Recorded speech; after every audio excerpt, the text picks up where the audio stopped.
Wow, I have reviewed a lot of products this year. Good news is that I really like doing reviews. They're fun, they do take a little bit longer than other video types. However, if people want to keep sending me things, I'm gonna keep reviewing them. So as of this August, I have been doing videos on a weekly basis, one a week, for 2 straight years. I had done videos on and off before that about various topics, but really I kind of date the channel's life back to like the beginning of fall of 2015. That's when I started taking it seriously. And I thought, hey, I'm gonna post 1 video a week every single week, and up to this point I have not missed a single week. In fact, some weeks I have time to do 2 videos, so that's kind of cool. And since I'm kind of at this milestone, I thought this is a good time to look back. And it's really kind of cool to look back now because it was last year at this time. It was August of last year that I went, my subscribers really started to grow. I think I was about at 8,000 subscribers last year at this time. So that's when things really started to pick up for me. So I have been kind of nostalgic and thinking about the last year. And it's been a long time since I've done like a channel update kind of video. Partly because I'm just, I'm not quite as good about talking about me. I love talking about me though, so that's what we're doing. We're talking about me. All right, so when I started this channel, I really had 2 goals. One is I wanted it to be about my journey to become a professional illustrator. A lot of you already know I'm a web designer. Technically, I call myself like a UI, UX designer, if you know what that means. I'm a freelancer. I've worked on my own for a long time, but I love illustration. I love drawing. I love Adobe Illustrator. That's apparent from this channel. And I wanted to get more work from it. So my thinking was, is if I document my process about becoming a better illustrator and learning more things, then I would get more illustration work. Number 2 is I wanted to do reviews of hardware because I had done a couple. It all started with the Surface Pro 3 I got a couple years ago, and that's kind of where this channel started to take off, and that's what people really like to do. And part of the reason I did my original review of the Surface Pro 3 years ago now was because all of the other reviews out there weren't that good. I didn't like them anyway. You had technical people like talking about how great the Surface was, and then they'd like scribble on it really quickly and say, and the pen is great. And I thought, can you dwell on that a little longer? Can you talk about that a little bit more? Or you just had all these unboxing videos where people would open it up and point at the USB slots. And so I wanted to make reviews that were better, more informative, just generally interesting to watch was another thing. Some of them were dreadfully boring. I wanted to make interesting videos, interesting reviews. And a lot of stuff goes along with that. One, I didn't want to be ranty. I know a lot of people are like, I didn't like this, and they'll just go off about how much they hated it. I didn't want to do that. I wanted to think about it as a classical review. Like, if I don't like something, I want to dissect my feelings. I want to say, why do I not like this? Or why do I really like this? I wanted to not just like say, this is my opinion, but I wanted to back it up. I wanted to tell people why I thought the way I thought, why I felt the way I thought. And sometimes that's the hardest part of doing a review, is actually analyzing your own feelings and figuring out why you feel that way. Sometimes you feel the way about a product because you've just had a bad experience before with it, and it's not the current thing you're reviewing. It's just feelings you've had built up. For example, I've had some anxiety towards Adobe because there's something about having to pay $50 a month for a product that kind of frustrates you. And so oftentimes that frustration comes out. So I have to pull that back from my reviews and not, you know, crush on Adobe too much because, you know, honestly, it's good software. It's just my own personal preferences that sometimes get in the way. So I think I've done a pretty good job of reviewing things. I've reviewed a lot of things, but one of the things I've dropped the ball on so far this year, partially because I've had a lot of reviews to do, is that journey, that going from a, you know, web designer over to this idea of becoming a professional illustrator. I've kind of dropped the ball on that explanation part of that. I want to do more of that. The other weird thing that has happened over the last few months is that, especially in the last year, is this channel has gone from a hobby that I thought might drum up some illustration work to kind of a job? Don't get me wrong, that is a good thing. Having a YouTube channel, running a YouTube channel is way better of a job than chasing down clients. In fact, I think this is probably my dream job that I didn't know existed until I started doing it. It's not my full-time job yet, but it is accounting for about 2 days of work a week, which means I'm usually billing about 3 days of work to clients, and then I spend 2 days and maybe some of my weekends doing this video stuff. So I guess I'm a YouTuber now. So some of you are probably wondering, how does this channel make money, Brad? It's really kind of 4 ways. The one is just advertising on YouTube, that ad you watched before this video played. That's part of it. The other part is Patreon. That grows a little bit every month. That helps out. The other part is on my website, where I post a lot of my reviews and aggregate other people's reviews, have links to Amazon and things like that. I get a little bit of that coming from there. But the 4th thing is paid tutorials on Udemy. And that is probably the thing that has changed my life in the last year more than anything else. If you are a designer or an illustrator and you ever thought, hey, maybe I should try doing this paid course thing, if you do good work, like if you can do a better course than someone else, you should try it out. It actually can make some good money. And it's really the money from that that is kind of making up more and more of my salary. And now I'm at the point where I'm looking like a year or 2 down the road, and if I keep doing this YouTube thing, I'm like, wow, that could be my full-time job, which would be awesome. I made my first course on Udemy this spring. Actually, I think I started it like last year, and it just took me a long time to make because it's like 3 hours of content, and I'd never done anything that big before. PROCREATE had a big update, so I redid it. You know, it just took time to kind of figure out how to make a tutorial that wasn't boring, and that was key for me. I started making these reviews because I didn't like the other reviews that were out there, and I looked at them and thought, I can do better than that. I started making tutorials for the same exact reason. I went on Udemy and I thought, these are awful. Not all of them were bad, but there were a lot of folks who were just talking to a camera and just saying, hey, this is how you use Adobe Illustrator or Adobe Photoshop. There wasn't a lot of pre-planning to them. Some people were decent explainers, but their content was really dry and their illustration skills were kind of questionable. So it's like, how do you apply what you're teaching?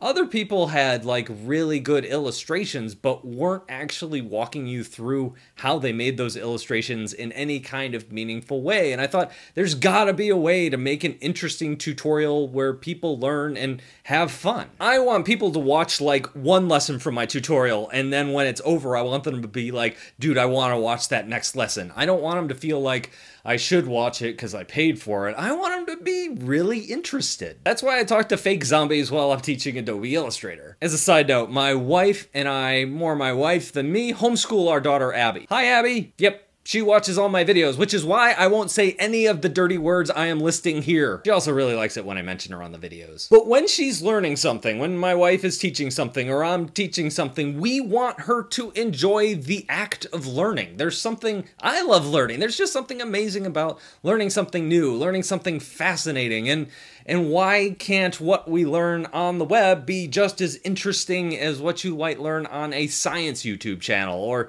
somewhere else? Learning should be fun. This is turning into a totally different video than I expected. Anyways, back to how this channel makes money. I'm just amazed that this is all working. I'm like, holy oysters, this is awesome. So as far as what I'm doing now, I don't have a ton of client work at the moment, so I'm just cranking on some tutorials. One of the things I am super conscious of is as a web designer, I work a lot in marketing and with marketing people, and I don't really like marketing all that much. I think it's kind of, I don't know, obnoxious and intrusive, and so I want to kind of balance that. This is my channel. I want it to be about things that I find interesting, and I want to kind of take that into account. I realize that if I just was pumping out paid tutorials every 2 weeks and posting them online, people would be like, oh, that's all his channel is. So I'm trying to keep it interesting and fun and exciting, and I'm not gonna pimp my stuff too much. And if I do, hopefully I'm doing it in a way that's valuable. That's my goal. If I fail at that goal, people will let me know. That's the great thing about YouTube comments. Nobody really holds back. I do have some cool stuff planned for this month. I am calling it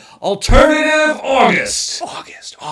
The idea behind it is partially because I've reviewed so many drawing tablets over the last few months. I want to think like, what is the best Wacom alternative out there, right? I want to collect some of the things I've learned from doing this half a dozen reviews and put it into one video for people who just kind of want that small chunk of information. I also have some ideas. I want to do like, hey, what are some alternatives to Adobe Photoshop? What are some alternatives to Adobe Illustrator? So just a couple series of videos where I'm doing that sort of thing. I think that's going to be really useful, judging by a lot of the comments I get on stuff. I think you guys are really going to like those videos. The other thing I wanted to touch on in this video, and I talked about it way at the beginning of the year, which seems like a long time ago to me now, is reviews and how I do reviews. I'm constantly asked, hey, were you paid to say that nice thing about this product? And the answer to that is no. That would make this path from going from a web designer to like a full-time user so much easier if I could get like paid promotions. Honestly, I think that would probably hurt the channel.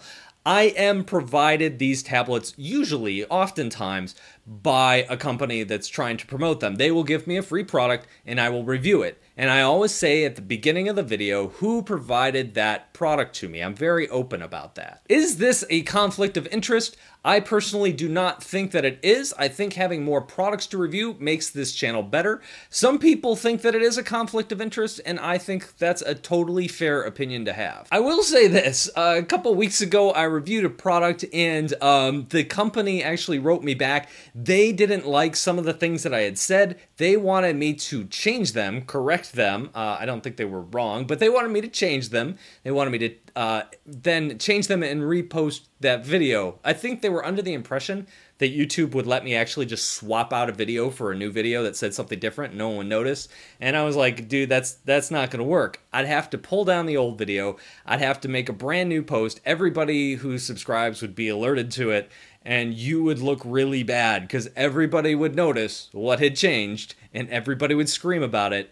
And the company would look way worse than what I actually said, and I would look really stupid too for pulling it down for no apparent reason. So I said no. And then they wanted to put some conditions on the next thing I reviewed, so I didn't commit to those things about letting them review what I said before I posted or anything like that. I didn't want to commit to that. So I don't think I'm going to be getting any more products from that particular company. Some people in the comments think I'm way too nice because I'm receiving products from companies, and the companies think I'm being too harsh sometimes, which, I don't know, generally, I think that's kind of where I want to be, and I think in general, most people who watch these reviews kind of get a feeling for whether they think I'm fair or not, and most people just make up their own minds from there. And it goes back to what I said at the beginning, which is, if I don't like something, I really want to tell you why I don't like something. If I do like something, I want to explain why I do like something. I think that's the most important part of the review, is not just providing your opinion, my opinion, but actually explaining why I hold the opinion that I have. And if you want to start a review channel, I think that's the main thing that you should focus on, no matter what you review. If you like it, tell people why. If you don't like it, make sure you tell people why. It will make your reviews so much better. Giant napkins, this video is getting long. Let's wrap it up. At the end of the day, the more stuff that I get, the more stuff I can review. The more stuff I can review, the better my reviews gets, the more content I can provide. For me, it's a worthy trade-off. I'm okay with that. I'm not like CNET. I don't have like a big budget. This is my third bedroom in my house that we've converted to an office. I'm just a dude doing things in his house. So this is the part where I want to say thanks to all of you guys who watch these videos. And I've rewritten this like 80 times and I still don't like the script that I have written in front of me here. It's so cliche to go on YouTube and be like, thank you for supporting me. I see it in all these videos. But really, every time you like a video, that's more people that YouTube is promoting that video to. Every person who has bought one of my courses and then like finished it and then rated it on Udemy, that helps promote it to other people on Udemy, which makes me a little more. Everybody who clicks a link, like all of that stuff. It just kind of adds up over time. And so what amazes me about it is that you guys, I'm not begging for likes, but you're liking the stuff anyway. So yes, thank you. A lot has happened in the last year, a lot of good things. And my outlook on what my career will look like in a year or two has changed dramatically because of that. And so I can't really think of a non-cliche way of saying it. So I'll just say it the normal way. Thank you guys, I really appreciate it. I'll be back next week with the alternative August stuff. Until then, feel free to drop me a line down in the comments or as always on Twitter. I think this video is coming to an end. So, that's all I've got. I'll see you guys in a couple of days.